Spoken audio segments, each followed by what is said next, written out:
Amen. What it is, this is Deem, and I am your host, and this is By Any Means. Y'all already know the Cash App, man. $ Deem by any means. The PayPal, the same thing, okay? Um, y'all see that heart with that $? It should be at your bottom right. That heart with that $, that's the super chat. You could press that at any time your heart desire, y'all. Please say it with me. I don't care if you leave $1, $10, $1,000. It is much, much, much appreciated, y'all.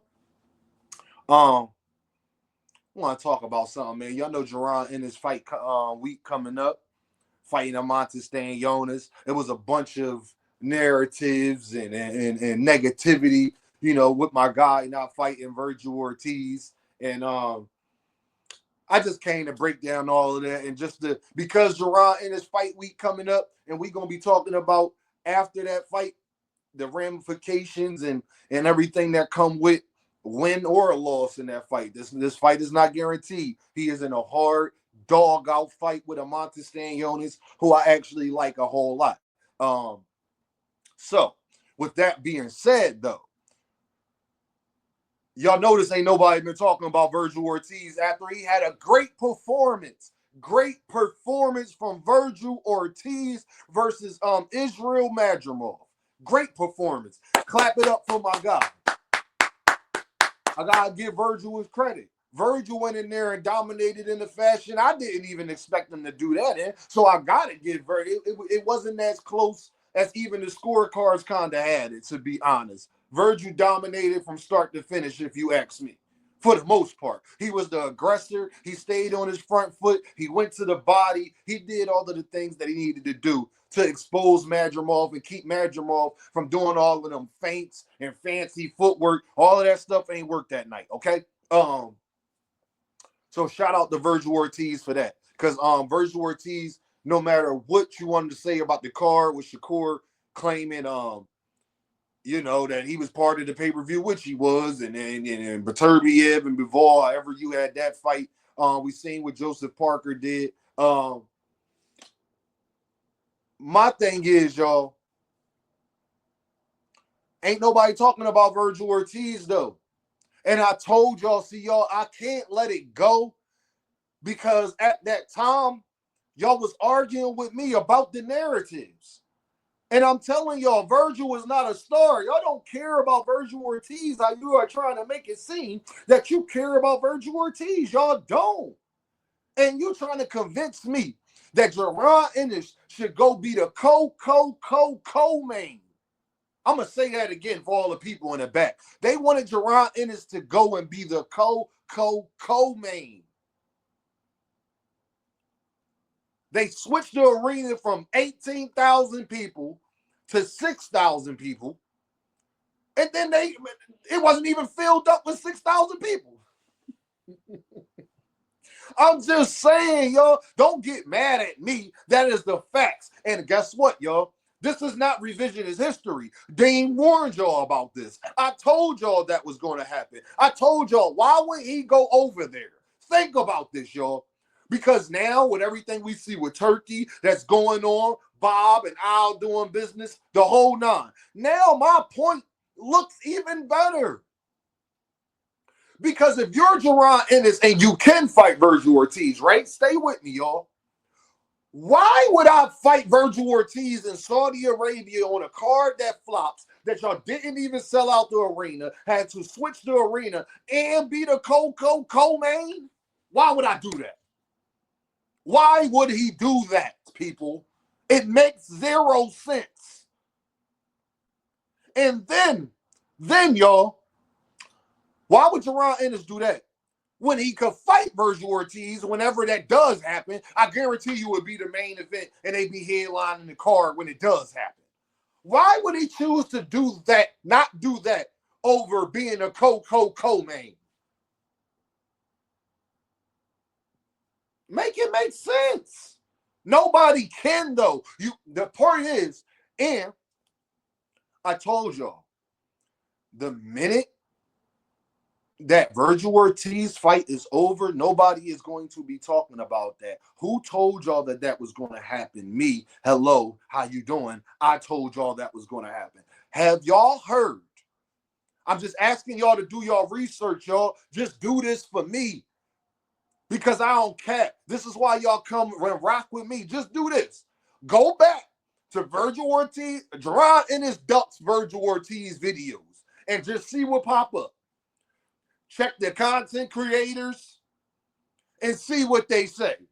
And then go to Virgil Ortiz just by himself. And let's see if those same content creators was talking about Virgil Ortiz win versus Madrimov. But he's a star. He's somebody you gotta fight. That's what they was telling me. If the people have to fight, that's actual stars, get talked about no matter who they are fighting.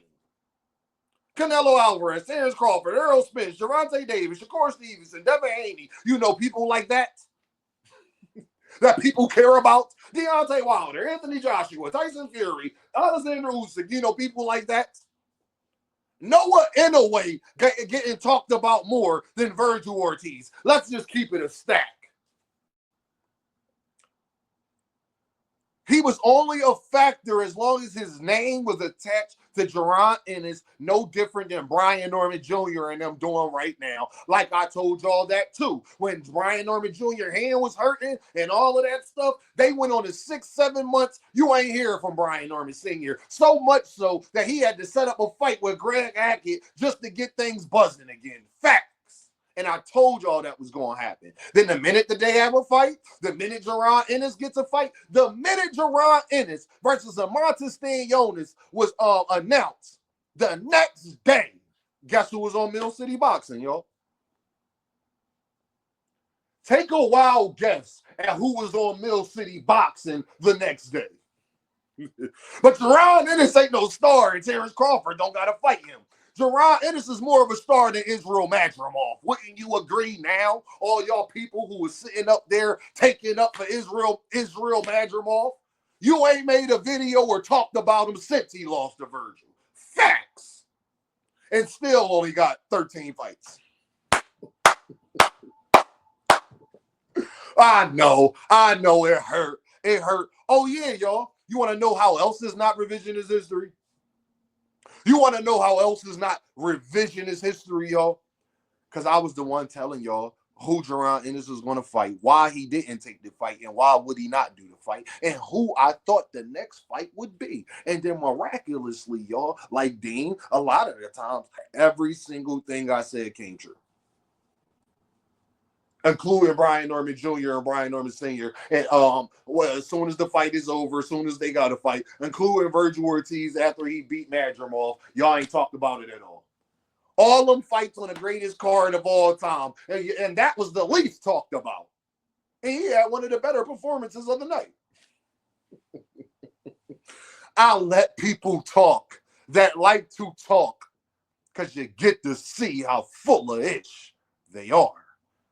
Y'all know that, man. Right again. I was right again. Y'all was waiting for that to come. I was right again. That's all I'm saying, man. Get your boy his propers. Jaron Ennis, out of all of the people that people talk about surrounding him, Vergil, Bud, Sebastian Fundora, Charles Conwell. Jaron Ennis by far is fighting the best competition of all of them right now. Wouldn't you agree? Is the guy Brian Norman Jr. For as good as Karen Kukadadjian? What about the guy Mario Barrios for on Netflix on Jake Paul who had like 7 losses? Is he as good as Karen Kukadadjian? Do you think either one of those fighters can beat Romy and Villa? Great question. But Bud Crawford got all the praise for fighting David Avenesian. You see the hypocrisy? They ain't made a video, short, nothing about Virgil Ortiz since. Virgil Ortiz was getting talked about for a 2-week span. And I told y'all right after the fight, you wouldn't hear about him at all. Can y'all go to them same content creators? Please do your research for me. Go to those same content creators, y'all, and then see if you got a video of them talking about Virgil Ortiz that's not attached to Jaron Ennis. I'm just wondering why I take a sip from this championship cup. You understand? Why I take a sip from this championship cup. I'm just saying.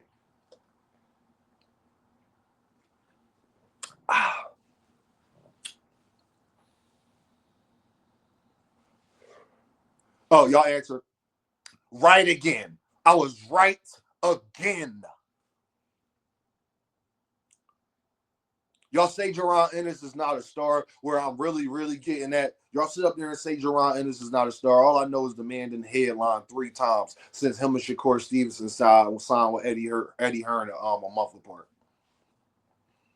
All I know is that he's helping building other fighters' careers. He's not a star, but all of the fight, but then y'all attaching fighters' names to him, and y'all starting to talk about them. So then, what does that make him then?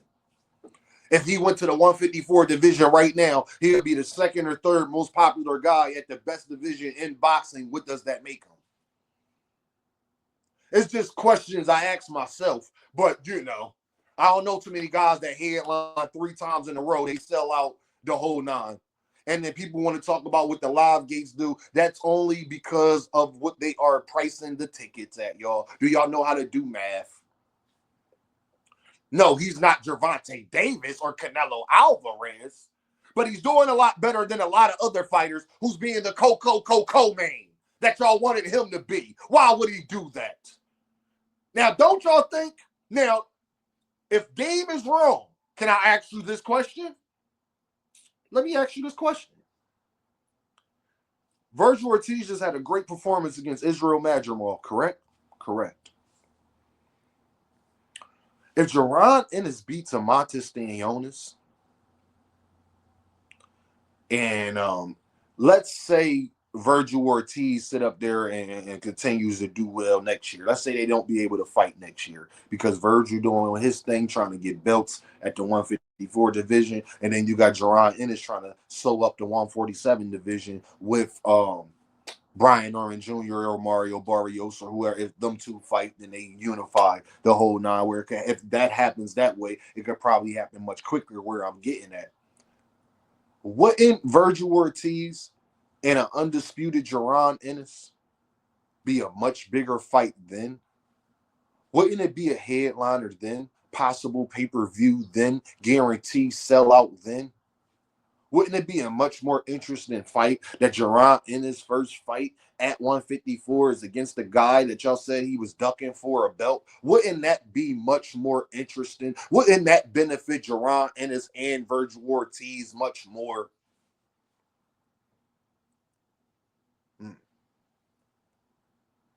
Can I ask y'all other question? Would you rather fight David Avanesian? I mean, not David Avanesian. Would you rather fight Aint Stanionis for a unification and headline in Atlantic City, or be the co-main on a card that flopped in Saudi Arabia that they couldn't even pack out after switching arenas? It's just a good question. It's just a question. Don't get mad at me, y'all. It's just a question. They said that Jaron ain't had nothing else on the table. Dean was telling y'all he had other things on the table. Y'all just didn't want to hear me. You wanted to be hard-headed. That's okay. But as one content creator, y'all can't say that they just miraculously got this fight out of nowhere. No, I told y'all they was going to get this fight prior to Aint Stanionis having interviews on YSL Media. Prior to all of that, I was arguing that every single thing that I said came true. Wow, I got a genie in a bottle. Y'all already know what this is, though, right? Ding, by any means